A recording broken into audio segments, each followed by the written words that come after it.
Wildfire is moving fast in California as threatening thousands of homes and the Ronald Reagan Presidential Library near Los Angeles. The fire was reported early Wednesday in Ventura County's Simi Valley. It's about 50 kilometers from an earlier blaze near the Getty Center Museum in West LA, which has displaced thousands of residents.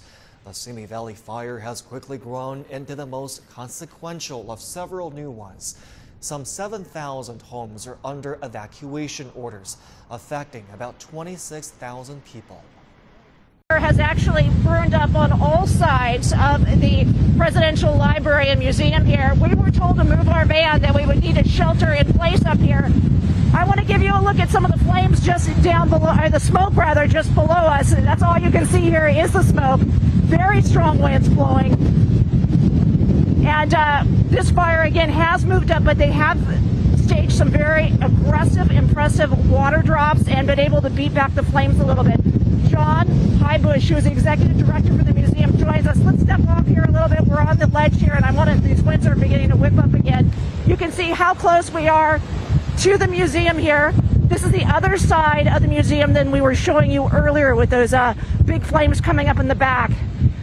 Talk to us a little bit about your concerns at this point. We are right next to where Air Force One is capped, and let's walk back towards the back so we can show our viewers some of the other vantage points here from this parking lot at the top of the library here. But tell us what your concerns are.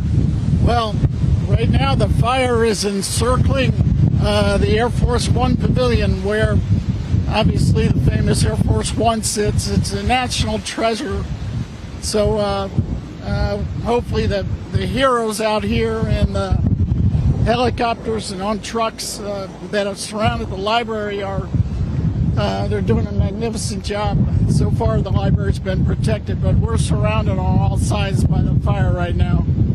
Patrick Healy has been on this one just about since the beginning. He's at the Reagan Presidential Library. That's right, watching firefighters working to keep that fire away, and they've done a great job at it. Patrick.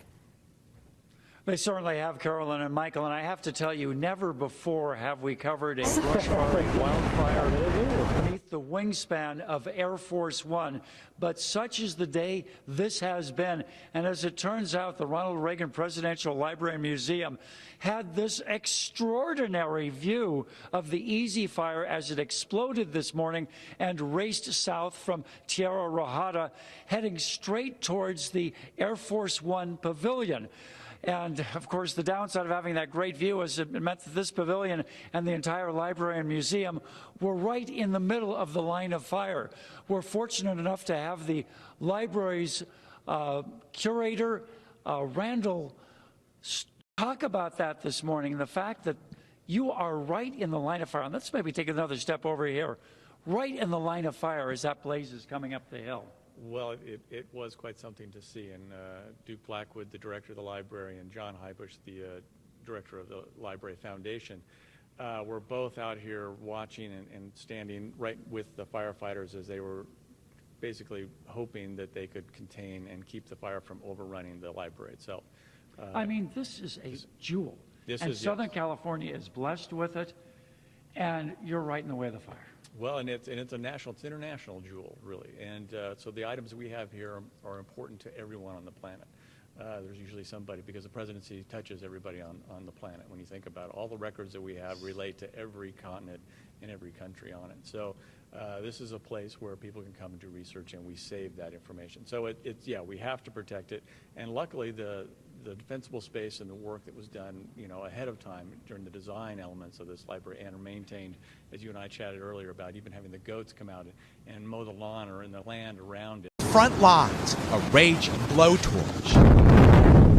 An inferno no firefighter or homeowner can outrun.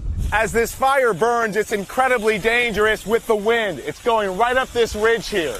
As gusts approach hurricane force, tearing through both ends of California, crews are up against a double threat. Flames and the winds that fan them, suddenly turning day to night.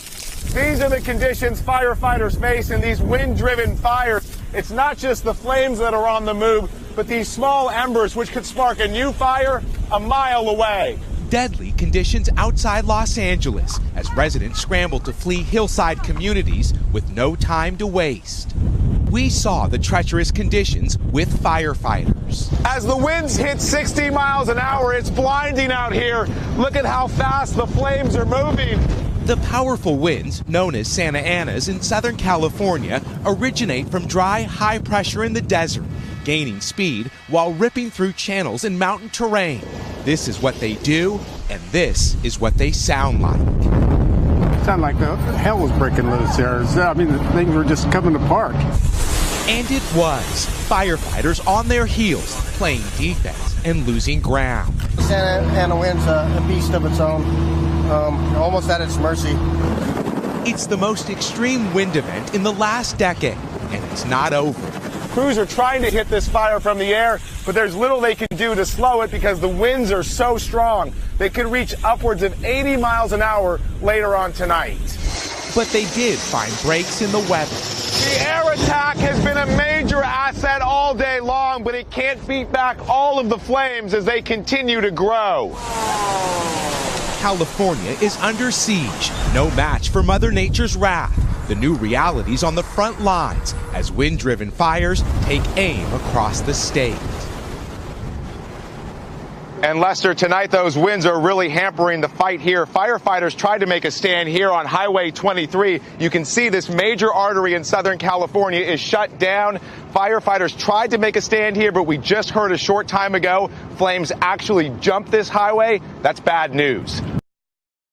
Burning. This week of wind-fueled wildfires seems to be getting even worse. About 10 million people on high alert tonight. And meantime, new video tonight giving us an incredible look at just how close firefighters are coming to the flames from the air. The LA County Fire Department sharing this video as one crew tried to fight the flames that jumped the freeway. On the ground in some places, it's a race to save not just buildings, but animals. So many horses in the direct path of danger. There is relief tonight in northwest of Los Angeles, where firefighters have just saved the Ronald Reagan Presidential Library from burning. We go live to Simi Valley. CNN's Paul Verkaman is covering what will certainly be another very challenging night ahead. Paul, how you doing out there? We're doing a lot better, Jim and Rudabeh. You might have seen us earlier when it was just a pitched battle, but now it's pitch black, and you can see that they got control of the fire here. Some 1,600 or so acres burned, as you pointed out. The Reagan Presidential Library saved, and also all homes in the fire's path saved. 30 feet in the air, a firestorm of flames briefly arched over the 23 highway, threatening to push the Easy Fire in Simi Valley further west into Thousand Oaks. Everything is tenfold. So what would normally take one engine to handle, like a small spot fire on the side of the road, now it takes 10 engines. Fueled by hurricane-force winds, the flames have scorched at least 1,400 acres and may be growing, forcing about 26,000 people from their homes. The flames circling the Ronald Reagan Presidential Library, where the president and former First Lady are buried. Smoke also surrounding farms where animals were swept away to safety. About 100 miles from the Easy Fire, this one in Jurupa Valley, dubbed the Hill Fire. As the flames crept closer, more evacuations. Residents of a senior center hit by the strong winds as they're whisked away in ambulances. Nearby, the fire too close for comfort to this mobile home park. Homeowners here evacuated too. The gusts dangerous for drivers as well. 5 semi-trucks overturned on Interstate 15 outside of San Bernardino. The winds expected to continue through Thursday. And firefighters are holding the lines here so far tonight. 1,600 acres, we can update that. 1,600 acres have burned here in Ventura County. Jim, Rudabeh. Paul Verkaman covering the ongoing wildfires live in Simi Valley, California. Thank you very much.